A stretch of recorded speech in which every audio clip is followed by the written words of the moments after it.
Got my ballot, MID. Let's go. Okay.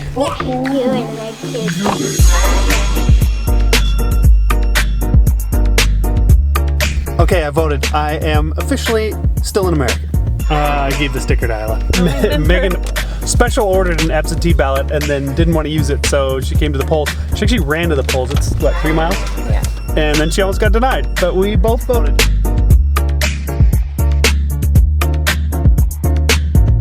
Ready to go for a rip? Yeah. Yeah. Good to see you.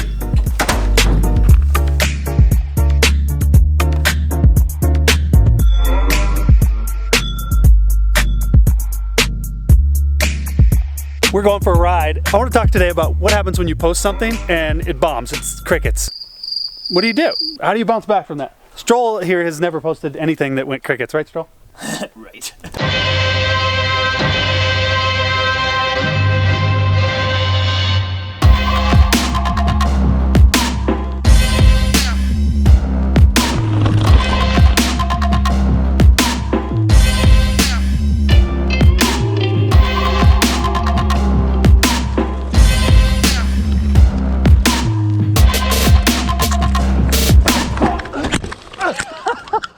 I about ripped my bunghole open.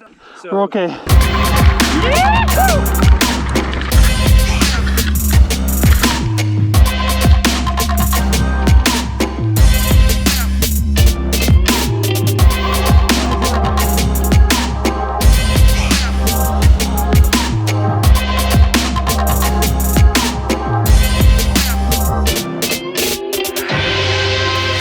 So Strohl and I, we're back from mountain biking. We just talked for 15 minutes and the camera was on slow motion, so it didn't record any audio. Oh shit. Action? Yeah, action. Oh my god. This is my buddy Alex. You guys know who he is. He's a photographer. He's who taught me most of my photography in the beginning, about 2-3 years ago. We're gonna talk about what to do when you put a piece of content on the internet, photo, video, and nobody pays attention to it. How to move on and not let that affect your self-esteem or whether or not you create. Round 2. Take 2. Take 2. I haven't looked at the interaction on Instagram of my photos for over a year now. And it feels weird, but it actually feels good. I feel much better because I felt like it was steering me in some directions that were necessary. Like it was affecting my mood. You know, it was like, oh, this photo, you know, didn't do this or that. And you're trusting your moods to an algorithm anyways. Yeah. Why do that, right? So it wasn't worth it. Really, it is an algorithm. Yeah, so it was like, it wasn't worth it. Before there was more of a sense of community, we'd all see each other's stuff, and I think that's kind of transitioned to a new era, which is different. So I just cut down all the dopamines and, you don't pay attention to the ups or the downs? No, I'll just put whatever I think is great, and I've been posting a little less, so it feels good too, because I can be a little more mindful. But yeah, I've just cut completely. I still see comments. I can reply to a comment directly, but it takes you straight to the comment, you know, when you see a Yeah, because you get the notifications on your screen. Straight to comments. I'm like, great, I don't want to know anything. It's almost like... So Instagram is part of the equation in the way that I can use it to show all the work I've done. Yeah. And if people like it, good. If they don't, they don't. Just because somebody doesn't like my photo now, it doesn't mean that my work is bad. It means that the Instagram algorithm didn't like it. And actually, sometimes when I post a photo that I know that I love, and nobody likes it, but I have like a few key people that I know if I see that they've liked it, these guys, yeah. then I'm like, okay. The trusted circle. Yeah, it was good, but it doesn't get picked up. It's almost like a badge of honor. Like I know what I did was right. Instead of focusing on that, you focus on the work. Going back to what do you do when people, when you put something up on the internet and people don't pay attention to it? To me, there's a divergent path. One way is to focus on the work, continue to make the work, and ignore whether or not people are applauding it or ignoring it. Just continue to make it and continue to get better at what you think is better. And people will notice eventually. You will build momentum eventually. If you have a group of people, that's key, like you said earlier, yeah. that you appreciate their feedback, you know, doesn't mean you can't take feedback. It means that you're not interested in the global feedback of the internet. You're interested in the feedback of a small group of people that you consider good and that align with your vision. I'd say that it's good to seek feedback. You know, it doesn't mean you should ignore everything and just do your thing on your whole. But it's just ignoring the larger internet feedback, I think, is helpful. Yeah, but the popular feedback. Instead, get the focused feedback of somebody who understands what you're doing or who does what you do and has the same taste as you.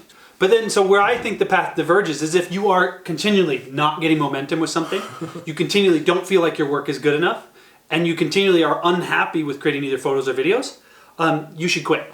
And I mean that like as a good thing. Isaac, you should quit. You should quit. You should go do something else that you will get momentum at. Because I think momentum is the variable in creative work that makes you either happy with your work or not happy with your work. Because if you have momentum and you feel like you're getting better and you're getting feedback from your select group that is saying this is good, then you will continue to get better at it and you'll continue to create this virtuous cycle of creating, getting the feedback you need, and you continue to make good stuff. But if that's not happening for you, there is a stigma of shame of quitting, and I just don't think it's deserved when it comes to creative work. Like, for instance, I used to play music professionally, and I played bass and I sang backup vocals, and I wasn't good enough to do it professionally. I just wasn't. And I did it for 4 years, and I wish I would have quit 2 years in because I could have done something else. I'm only saying this because I don't want you to have shame with quitting and moving on and getting good at something that the world needs and needs you to do. Right now, what feels right is focusing on work that fulfills you, and if you react to it in a certain way, to the feedback, cut it out. Ignore it. Yeah, I think that's it. I wanted to point at this guy and say that he's got 3 online workshops that are better than all of the other workshops that you could do for photography. I mean that. Like, I hung out with this guy straight for 1.5 years, almost every day. And I learned a ton of stuff in his first workshop that I didn't learn by hanging out with him. You can either go to your local community college, learn photography from somebody who isn't good enough to be a professional photographer, so they got a job teaching at the local community college, or you can pay just a couple $100 or whatever it is and take his class and be like miles ahead. So you should definitely do that. I'll link to that. He's got a YouTube channel where he does the teasers for that as well as vlogs. I'll link to that as well. Thank you. Yeah, thanks for the ride, Dave. That's it.